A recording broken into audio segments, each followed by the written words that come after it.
this show, but definitely a lot of stupid things happen in this. There's this guy, Sam, right? He's this girl's partner. He's pretty important for a good 8, maybe 9 episodes till he gets killed. But in one of the episodes, I thought it was pretty stupid. She confronts him about Punisher still being alive.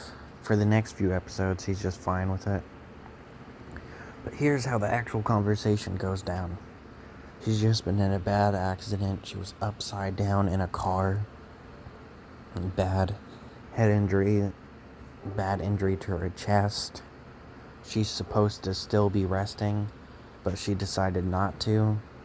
And she was like, hey, this guy that's been dead for years, he's still alive. And of course, he's, not believing it at first. He's like, no way, you should go rest, because clearly, you need to go back to the hospital. But she's like, oh, he talked to me, and he said to stay out of my way, and he's like, oh, okay, I guess he's alive. Even though in literally the next episode, he gets injured trying to help Gunner, and his blood is there, and they look at the blood, and it's his blood. So why couldn't have that been when he found out that Punisher was still alive? I think it was very stupid. I also didn't care for Lewis as a villain. He was just really boring to me. Another thing I didn't care for is that even though it's called the Punisher suit isn't in here a lot. Though unlike most shows, it actually makes sense why it's not in here. Because he's been laying low, he doesn't want people to know the Punisher's still alive. So he's not wearing it, but I still think it's stupid. They give us the Punisher suit for a few seconds in the first episode. For a few minutes anyway. He just goes on a killing spree, kills a bunch of people. And then, we never see it again until, episode 11. But, hey, at least we got to see it.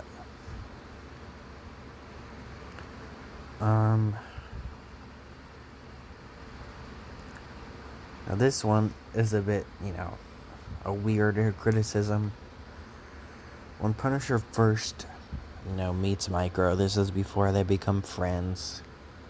He has him tied up to a chair, butt naked. But then in a later episode, Micro is drunk and he's shaking his butt in his face and talking about how his dick is huge. It's a weird scene. Punisher, kind of acts like, I guess that scene never happened where he was literally naked in front of him. But he's a little bit uncomfortable now. He's laughing mostly, so. But it's still, a bit weird to me. The action in this was really good. The violence was really good. And I'm glad they didn't tone it down because he's the Punisher, for crying out loud. That's his thing. Oh, and there's actually another thing I didn't like. Billy Russo.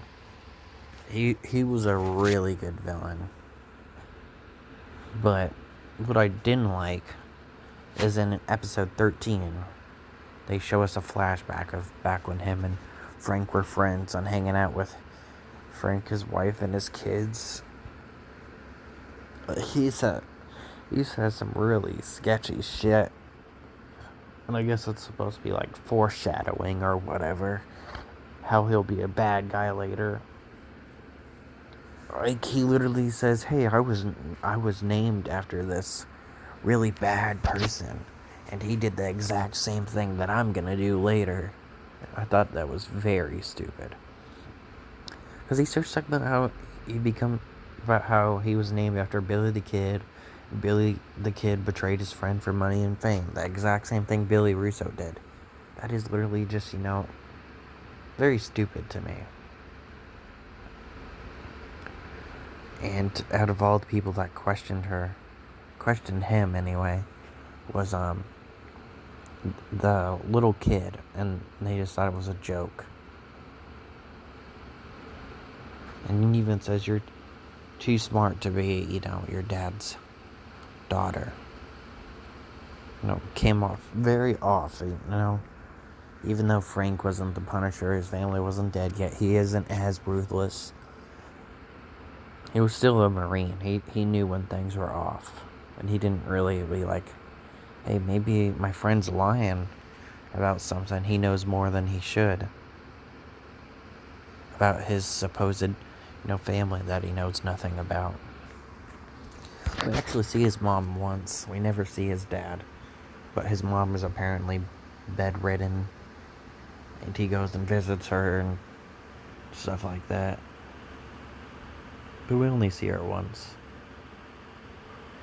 But it definitely was a really good show. Oh, actually, there's one more thing.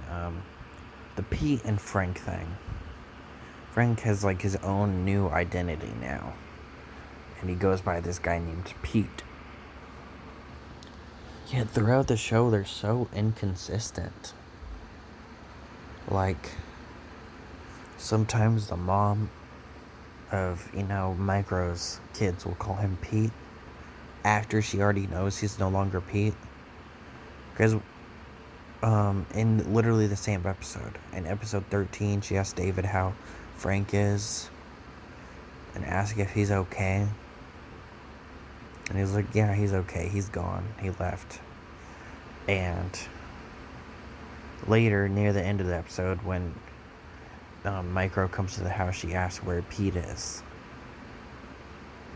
The daughter knows he's not Pete. The kid knows he's not Pete. It's not like she has to hide it from anyone.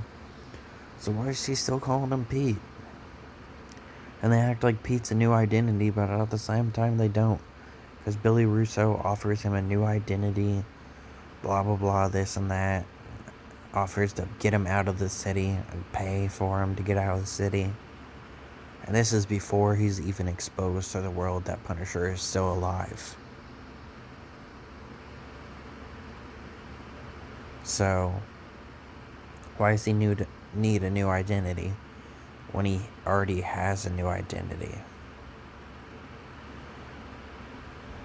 Then, he was pretty much walking around with this new identity, but Micro didn't know or ever see him until he came back and killed a few people for Donnie. I don't think that's really believable with how smart Micro is.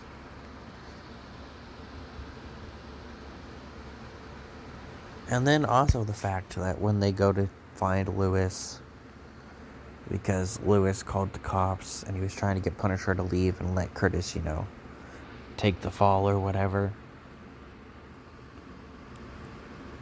Well, when Punisher has to, run for his life, he slides across the cop car, and then you're like, yep, that's the Punisher. You would think that they would call him Pete or whatever, until he later wears the suit or something, since this is a new identity. He is new to the government or whatever. It was just different. Though the actor for Punisher is amazing. He played a great Punisher, so I can't wait to watch season 2. Which I will be starting soon.